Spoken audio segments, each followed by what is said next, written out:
Print, email, Facebook, Twitter. More M1 road improvements come early as Queensland agrees to spend extra $487 million to problem-plagued sections of the M1 motorway between Brisbane and the Gold Coast will be upgraded sooner than expected, with the Queensland government forking out nearly $500 million it had previously balked at paying. It brings to an end a funding stooge between the state and federal governments for the congestion-cutting upgrades. Next month's state budget will include $487 million over 4 years devoted to creating extra lanes in 2 sections of the M1, from 8 Mile Plains to Daisy Hill and from Varsity Lakes to Tugun, with initial work expected to start later this year. Treasurer Jackie Trad said a total of $897 million would be set aside for the life of the upgrades, almost matching the $1 billion federal commitment, although that money is still several years away. Ms. Trad said without the large state commitment to begin planning and design work, motorists would have been waiting too long for the work to begin.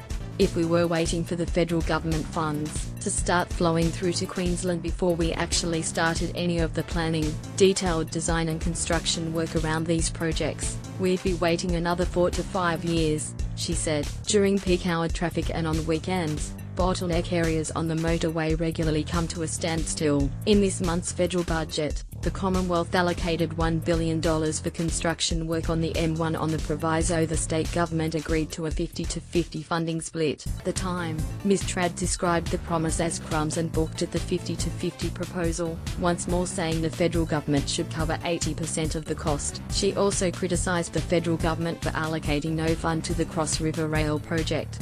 For these projects to get off the ground, it has to happen on the state government credit card, Ms. Trad said at the time, but since then the state treasurer has changed her tune. We want to get these projects underway as soon as possible and this money will allow that to happen, she said. Commuters are sitting in congestion and traffic right now. We know there is a big need for us to move along with these projects, and that means we'll be doing the heavy lifting before we see any money come through from the Commonwealth. Of the $897 million, more than $220 million was promised by Labor at the last state election. Print, email, Facebook, Twitter. More